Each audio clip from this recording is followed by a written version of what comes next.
असतो मा सद्गमय तमसो मा ज्योतिर्गमय मृत्योर्मा अमृतंगमय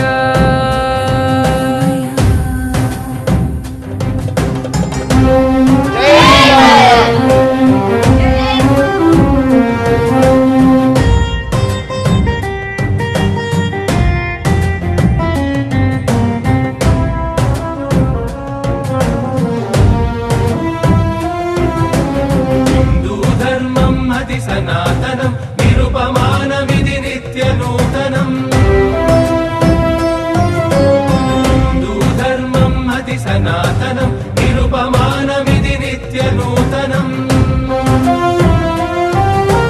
समता बहुळत्वालतो सुप्रतिष्ठितम् समता बहुळत्वालतो सुप्रतिष्ठितम् इति सर्वम् ईश्वरमयमनि चाटिन तत्त्वम् इति सर्वम् ईश्वरमयमनि चाटिन तत्त्वम् हिन्दूधर्मम् अति सनातनं निरुपमानमिति नित्यनूतनम्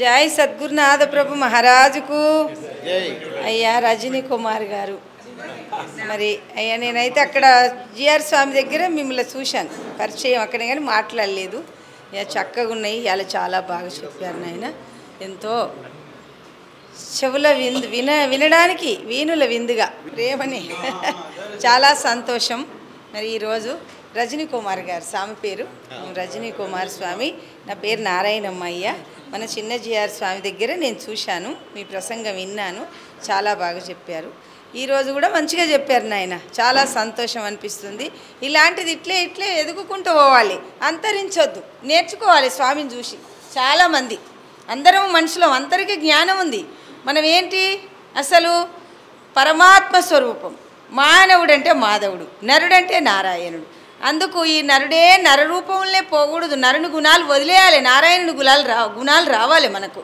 అందుకు చాలా చక్కగా చెప్పాడు అయ్యగారిని చూస్తే చాలా సంతోషం అనిపిస్తుంది మరి మీ అందరికీ ఎంత సంతోషం చేసేటువంటి రమణమూర్తి గారు ఆ రమణమూర్తి గారు ఒక సముద్రం ఒక నిధి అంటే అది ఒడవంది శ్రవణం చేసిన తర్వాత మరణం చేసిన తర్వాత ఆ నిధిధ్యాస ఎద్దు పొద్దంతా గడ్డి మేసిన తర్వాత అది రాత్రిపూట అంతా మళ్ళీ లోపలిది పొద్దంతా మేసింది తీసుకొచ్చి నెమరేస్తేనే దానికి అరుగుతుంది లేకుంటే అరగదు నిద్రపోదు కదా ఎద్దు అనిపిస్తుంది కానీ అది నిద్రపోతే ఉండదు కానీ పొద్దంతా మోపెడు మేని 2 మోపులు మేని పొద్దంతా ఎంతసేపు 12, 13, 14 గంటలు మేస్తుంది అది మేసి రాత్రి అంతా నెమరు వేస్తుంది అందుకు ఆ నెమరే నిధిధ్యాస శ్రవణము వినడం అంటే శ్రవణం మరణం అంటే మళ్ళీ జ్ఞాపకం చేసుకునడం ఆ శ్రవణము మరణం అయిన తర్వాత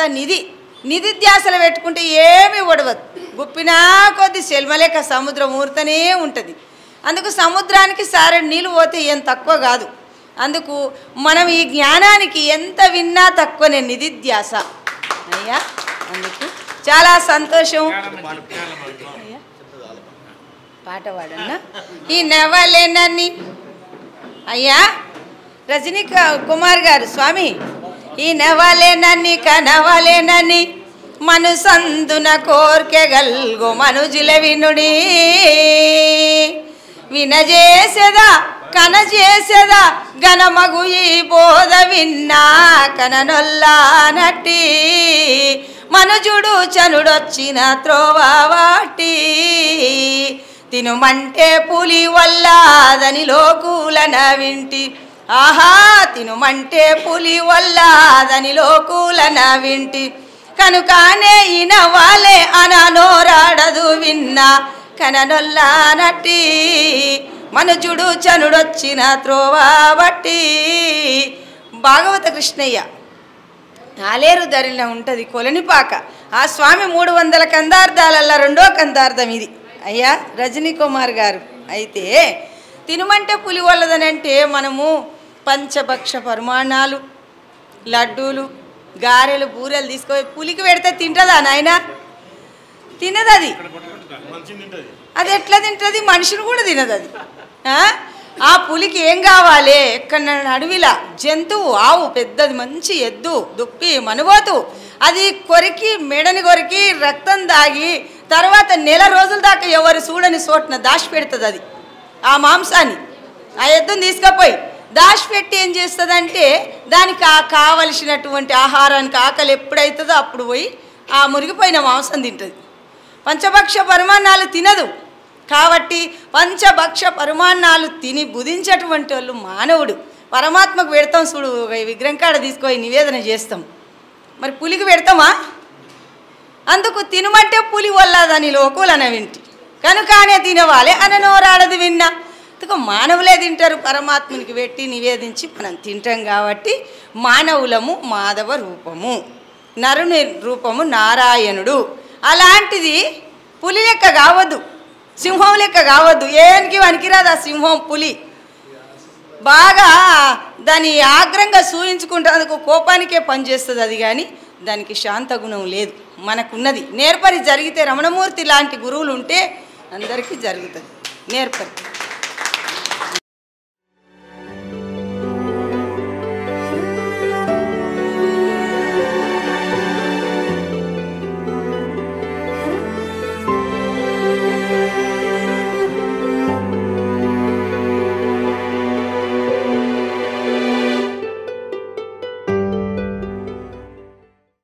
మీ ఆలోచనల్ని మరింత సంపద్వంతం చేయగల ఈ పుస్తకాల్ని మీరు చదివారా?